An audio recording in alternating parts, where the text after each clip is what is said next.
You're listening to the Banking on Digital Growth podcast.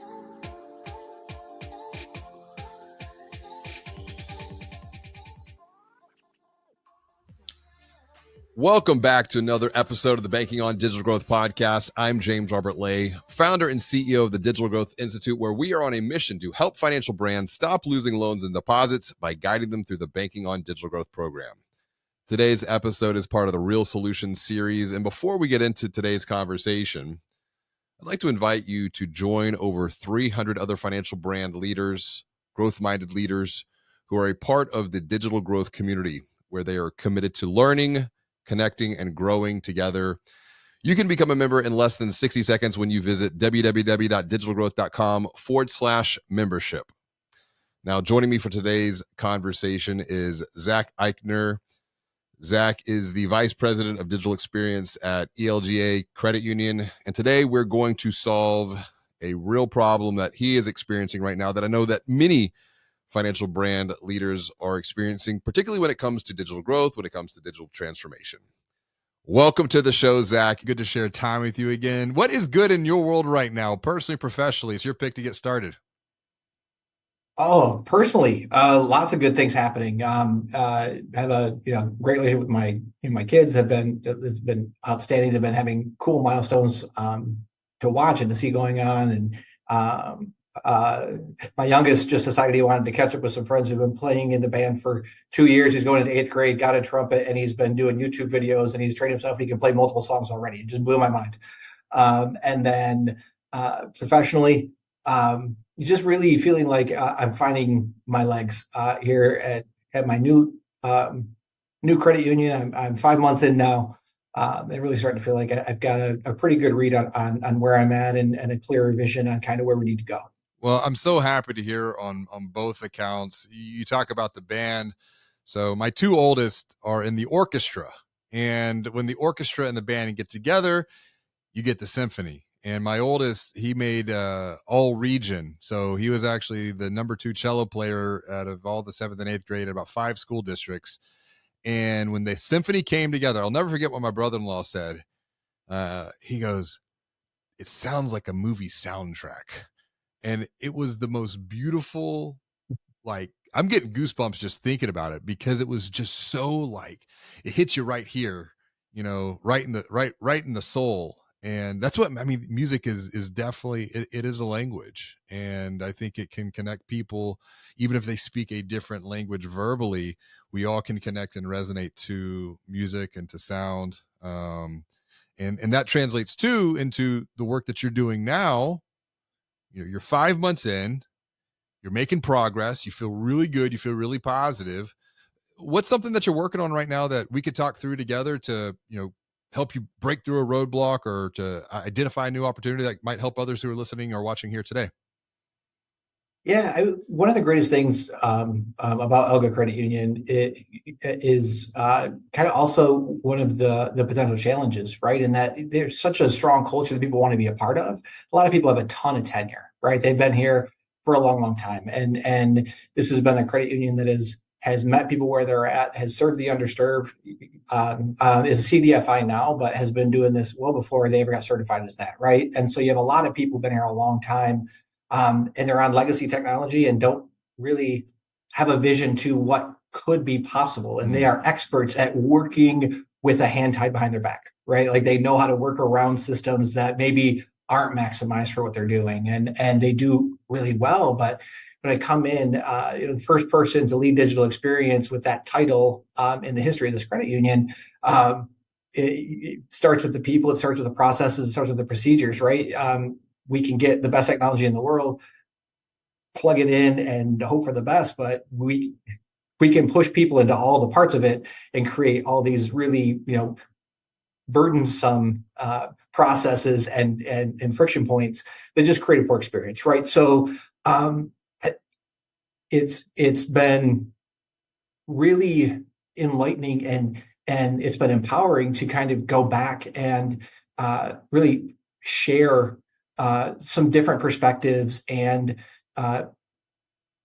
watch people light up and get fired up with the opportunities that exist out there, and a lot of discovery happening with technology partners throughout, just to get a lay of the land, right? The art of the possible, and just really see what's there. But at the same time, it can be a little overwhelming, right? It's that there's so much ground to make everywhere that it becomes you can spend a lot of time doing a lot of things and maybe not make a lot of progress because there's so many things that could use attention, that prioritizing that and figuring out the best way to build that team of change agents, because one person can't do it. Build that and kind of amplify that voice throughout to really show the positive impact that can have throughout the organization has been something that I've been back and forth on the, hey, what's my path, what's clear, and still occasionally allowing myself to get caught up in the weeds or digging too deep in one spot when I'm like, well, hold up, that's not the most important part right now, right? So it has been a juggle. It's been fun. It's been exciting. It's been new, and the people I get to work with, the way that they light up and the ideas that they have, and just freeing them and seeing them just take the ownership and take the agency to just do different things has been super cool. A couple of things that just come top of mind as you downloaded that. You mentioned the idea of vision, and it was one of the things I actually wrote about in Banking on Digital Growth, is where there's no vision, the people perish. It's ancient wisdom here, and that's the whole point when I wrote Banking on Digital Growth. Why starting with a digital growth purpose? Because it's the purpose that provides the clarity of vision, starting internally, of not what we're doing, not how we're doing this, but most importantly, why we're doing this. Because it's the why that gets the buy-in from everyone. But the purpose really begins to pay off when things get tough, because that's what we can lean back into. And when you're talking about this organization here, they've done a lot of good. They've helped a lot of people. They've been operating with one hand tied behind the back. So they're, I think, before we hit record, I'm going to use the word that we were mentioning there, resilient. They've built a lot of resiliency. And now we can transform that into efficiency. And so an acronym even to think through here, because acronyms run wild in digital growthopia, and it's a question. What can we be the best at? And what I mean by that is be better. What can we be even better at? It's paying homage to the past of what we've been good at, but what can we take good, make it even greater going forward? Keyword even, because it's that one little additive that, whether more likely than not, people will pick it up subconsciously, but it's like, oh, I've been doing good. Absolutely, you've been doing good. You've been doing great. Now let's take it and make it even greater. So that's the B. E is efficiency. What can we do to be faster, more efficient, and not at the expense of people, but so that we can do more people-like things? You mentioned systems and processes. And I can think of just the efficiencies that we have continued to gain here by asking ourselves the question of what can we do to be the best, in case practical use cases, this podcast. If I think back to how we were doing this 2 years ago, it's vastly different than how we're doing it now. And a lot of this is because we've integrated AI as a collaborator into the greater narrative. It's not replacing anyone. We still have to have people. It's just allowed us to be even better. Then the S, it's the systems and the processes that are required to gain the efficiency to be the best. And what does that really deliver? It's the experience here, because experiences are well-defined systems and processes that have been A, strategically thought out, B, applied. Now that's where most organizations stop, because they'll apply the system, they'll apply the process. The opportunity for growth is to optimize the work that we've done and to have a cadence every 90 days to go through and review what we've done, learn through the experience, and then to think about how we could apply that new knowledge to be even better. Will provide that path forward. And then finally, the T. It's got to be teachable. It's got to be transferable. We have an opportunity to build a culture where ordinary people can come and do extraordinary things because they have the systems, they have the efficiency, and they have the belief that, you know what? I know exactly what I need to do. I know how to do it, but more importantly, I know why I'm doing it. And that is how we're all going to get even better together as we're guiding, first and foremost, internal teams through exponential change. And change can be hard and scary and painful, yes, but we're not doing it alone. We're doing it together. So all transformation, therefore, must begin within. But then secondly, take a lot of what we're learning through our own transformational experience, which we do need a culture of exponential education and learning and development, which would then transition to a culture of coaching, which I do find both are actually big gaps right now in the vertical at large. But to take that belief system of education and coaching and then integrate that into our own experience, and then to bring that to our account holders, or in your case, bring that to the members so that they can continue to transform their relationship, their beliefs, their overall financial well-being going forward into the future. So it all comes down to just asking the question, what are we going to be the best at? I love it. What can you do? How can you be the best here? Thinking about the work that you're doing, practically speaking, Zach. It's continuing to bring the belief and the passion that I do every day, and coach people, whether they're direct reports, if you will, or not. Right, just having those conversations, talking with people. We're expanding our digital experience team. One of the first things I thought back to was conversations that we had early on, as you're kind of going through the whole banking change process and building that out, and talking about, hey, let's talk with the staff and see how do you feel about the pace of change and technology and everything. How do you feel about it? Let alone how do we, find good partners and roll it out and help the members. So let's start with the people who are touching this stuff and who are being greeted with this on a regular basis. And, how do they feel about it personally? How do they feel about it in the workspace? And just really start having those conversations, and open the eyes back up to what would you do if you could do anything? What is holding you back? What is one of those things, if we just get a little bit better at, it would allow you to, exponentially increase what you're able to do. And just the way people light up, we start having those conversations is great. And you plant that seed, right? But it's going back and it's continuing to tend to that, right? Let me bring that back up again. Let's, hey, what have you thought about? What more is going on? What have you discovered? You thought more about it? What might work? What might not? And just continuing to find ways to do that and create those strong relationships throughout the organization as well, where we have the same end goal in mind.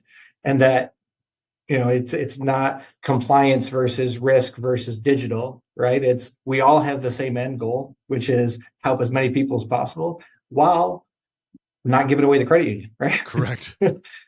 So it's kind of having that, have that partnership that, hey, we're all in this together, and let's be smart, let's be intentional, and let's do the things that are going to really take us to that next level and really maximize our opportunity and give the best back, because that's what we all want to do, right? We're here working at this credit union in this community because of the fact that we believe in and care for the people that we serve and the communities that we serve on a daily basis. So if we're all working that way, right, then we can find solutions. I want to just resurface as we start to wrap up here one point that for those watching or listening, it could be easy to gloss over, but you mentioned something here about belief.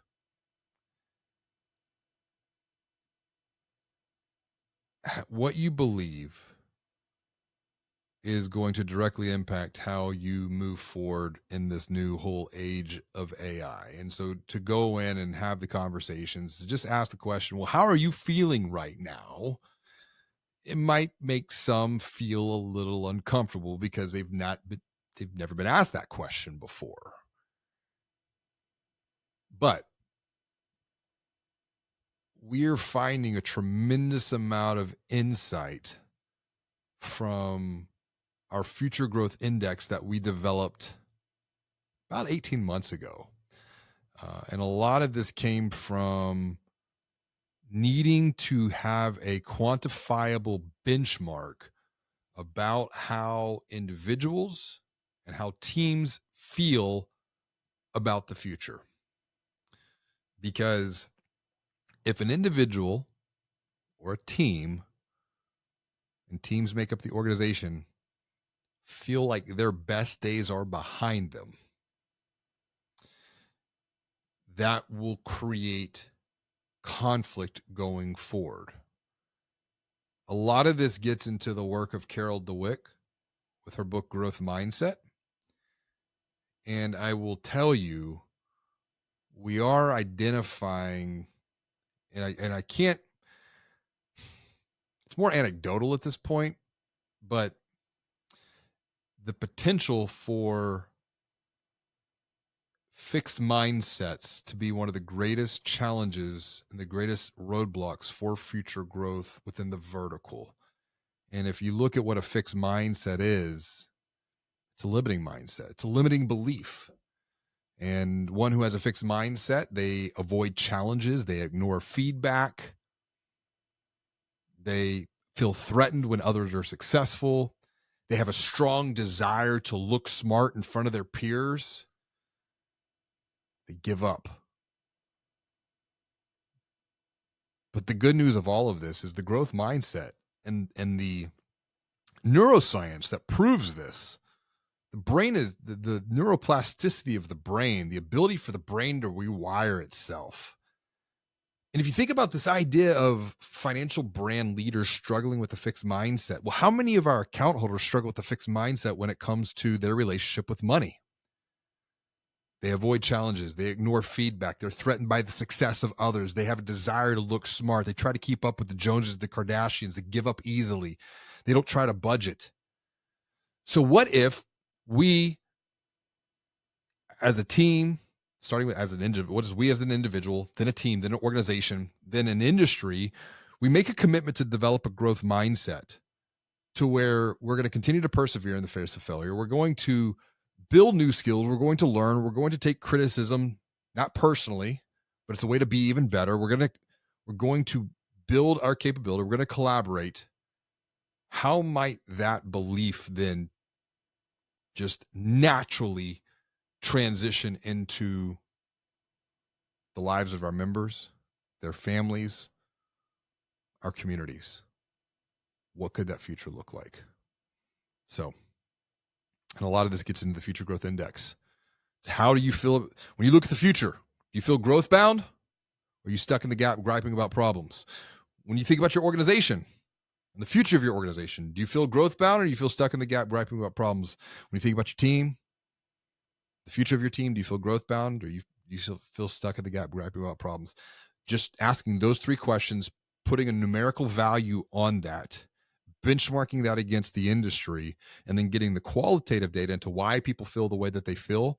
We have seen teams go from either being trending more in the gap or even worse, I would say stuck in the zone of uncertainty, and moving them into being more growth bound because growth mindset and also the work of Angela Duckworth, her work coming out of her book called Grit, Resiliency. These are all capabilities that we can learn as an individual, as a team, as an organization. So keep on the good path, Zach. Keep doing good things, buddy.